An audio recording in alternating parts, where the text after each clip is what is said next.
I don't really like the word woke. It's way too passive to me. It just sounds too nice. Ooh, woke. Like you just woke up. Oh, I woke up from a sleep. No, you're woke. I'd like more than, no, you're a stinking totalitarian. That's actually better. What the left does, it uses what's being called now presentism. And presentism is the application of existing correctness, wokeism, even morality, and applying it to 100, 200, 300 years ago in order to destroy history and destroy what came before. It is a pernicious way to view things. That's why pulling down monuments is destroying American history. And those monuments are important in order to see how things have evolved and progressed over time. And even if you look at some of the founders, some of whom owned slaves, look at their contribution to humanity. They created the foundation for destroying slavery, and they knew exactly what they were doing. That's why they did it. And nobody better than Abraham Lincoln to remind us of that in 1858 and beyond. So let's take a listen. I've never done this before, to Bill Maher for several minutes. Sometimes he says things that are really pearls of wisdom. Sometimes he says things that are dumb as hell.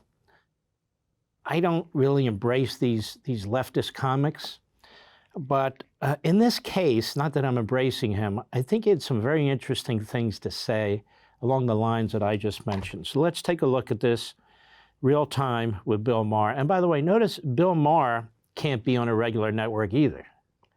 He's not on a regular network either because what he says wouldn't fly. Go.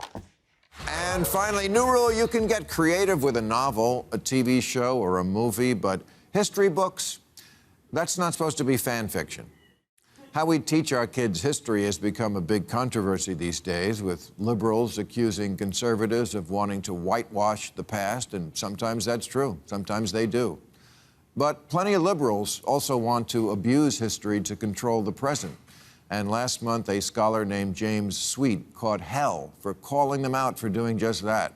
He criticized a phenomenon known as presentism, which means judging everyone in the past by the standards of the present. It's the belief that people who lived 100 or 500 or 1,000 years ago really should have known better.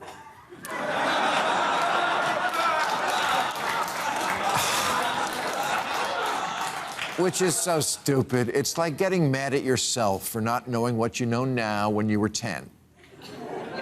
Stupid me, spending all that time raising sea monkeys and playing with slot cards and jerking off to a Playboy in the barn. Who doesn't have moments from your past that make you cringe? Who hasn't said, I can't believe I said that. I can't believe I wore that. I can't believe I thought that. I can't believe I did that. You ate dirt. You wanted to be a Ghostbuster. You shoplifted gum. You tried to be a white breakdancer.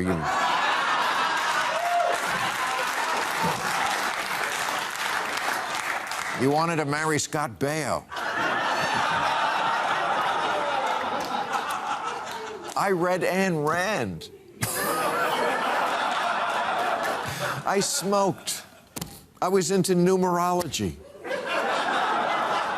Yes, because we hadn't then grown into the persons we would become. And humanity writ large is just the collective version of that. Did Columbus commit atrocities? Of course. But people back then were generally atrocious. Everybody who could afford... Hold on, that guy's John Meacham, who's a complete fraud. He's a historian.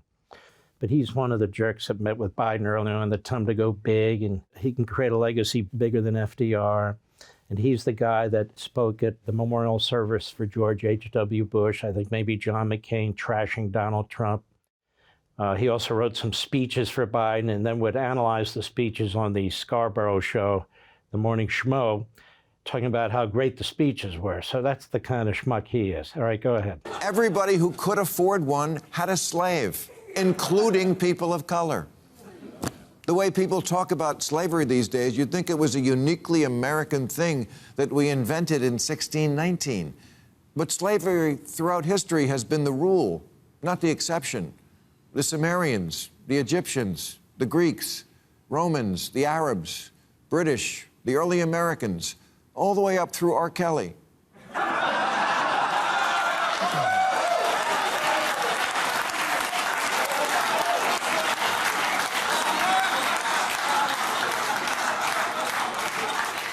The Holy Bible is practically an owner's manual for slaveholders. The word slave comes from Slav, because so many Slavic people were enslaved, and they're as white as the Hallmark Channel. Who do you think gathered the slaves from the interior of Africa to sell to slave traders?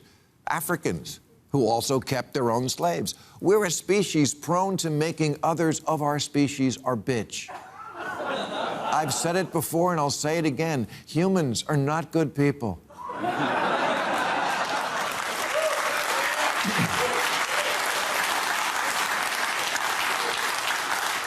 And the capacity for cruelty is a human thing, not a white thing. That's the truth, even though it doesn't jibe with the current narrative.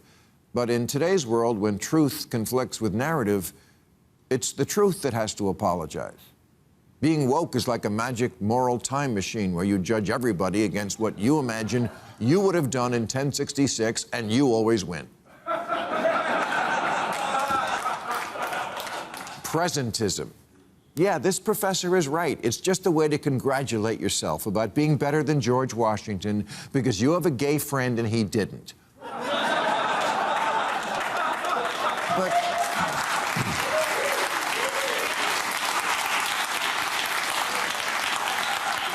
But if he was alive today, he would too. And if you weren't alive, if you were alive then, you wouldn't. Portland Public Schools has a plan now to teach kids that the idea of gender, being mainly binary, was brought here by white colonizers. The curriculum guide says, when the United States was colonized by white settlers, their views around gender were forced upon the people. Let's stop here for a second. This is also an American Marxism, this whole issue, genderism and so forth, because believe it or not, it gets its foundational principles out of Marxism, the Americanization of Marxism. It's an application, the customization of a Marxist ideology in all spheres of our culture. It doesn't always have to be classism, rich versus poor, the tenant versus the landlord, and so forth. And the reason this so-called white dominant society, the anti-Christianity, the anti-Judeo-Christian ideology is so widespread is for reasons like this, because they argue that binaryism and heterogeneous couples really were imposed on the people by imperialism or colonialism coming out of Europe and other places, that it's not God saying so, or it's not the Bible, even though it is in many respects. It is the imposition of these views on society. So that's what they're teaching these kids in Portland now. When the United States was colonized by white settlers, their views around gender were forced upon the people already living here, okay? But that goes beyond even the nuclear family. It's just morals generally. You hear a lot of people now say on MSNBC and CNN, we shouldn't have property crimes. And if we do have property crimes, you shouldn't shoot to kill. I don't know, when I have a home, if somebody breaks in, I want to shoot to kill. If I have a business, somebody breaks in to do something, I want to shoot to kill. You have every right to protect that property and your home and your business and so forth and so on. But again, that is part of the Marxist ideology, which they claim property rights is part of capitalism. Capitalism is part of feudalism. Feudalism is more this sort of white Judeo-Christian ideology. Go. Not even Star Trek would try that story.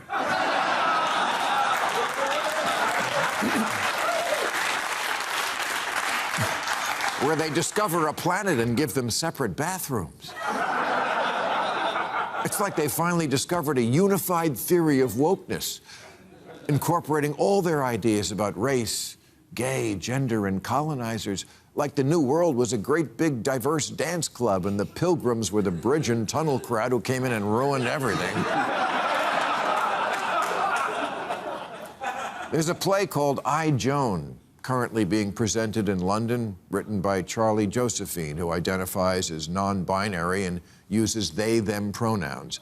And it portrays Joan of Arc as, surprise, non-binary with they, them pronouns.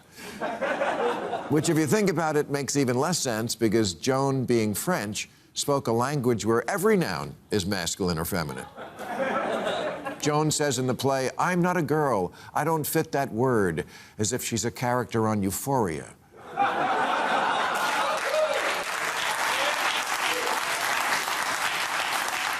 Now, it's true, Joan of Arc did wear pants, but that's what the soldiers wore, and she was soldiering. But in the retelling, Joan would rather die than stop wearing men's clothing. Okay, Joan of Arc wasn't executed by the fashion police. Her trial went on for over 2 months. We have the transcript, and not once did she complain about being misgendered. She had bigger fish to fry, like herself.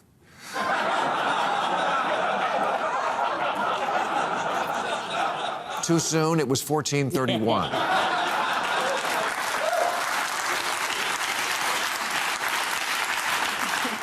Which is not to say that there isn't truth to the old rubric that history is written by the winners, and it is subjective.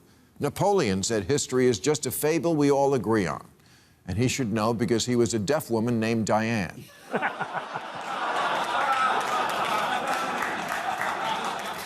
But it's also true that much of history is indisputably factual because we have artifacts and coins and birth records and archaeology, and somebody in Mesopotamia kept a record of how much grain they ate. It's not all up in the air to change or delete or make up based on what makes you feel better today. A couple of years ago, they made a movie called The Aeronauts about the scientists who broke the record for the highest altitude in a balloon.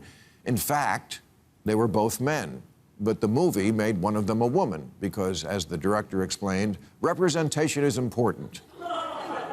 So true. Women never get enough credit for the things they didn't do.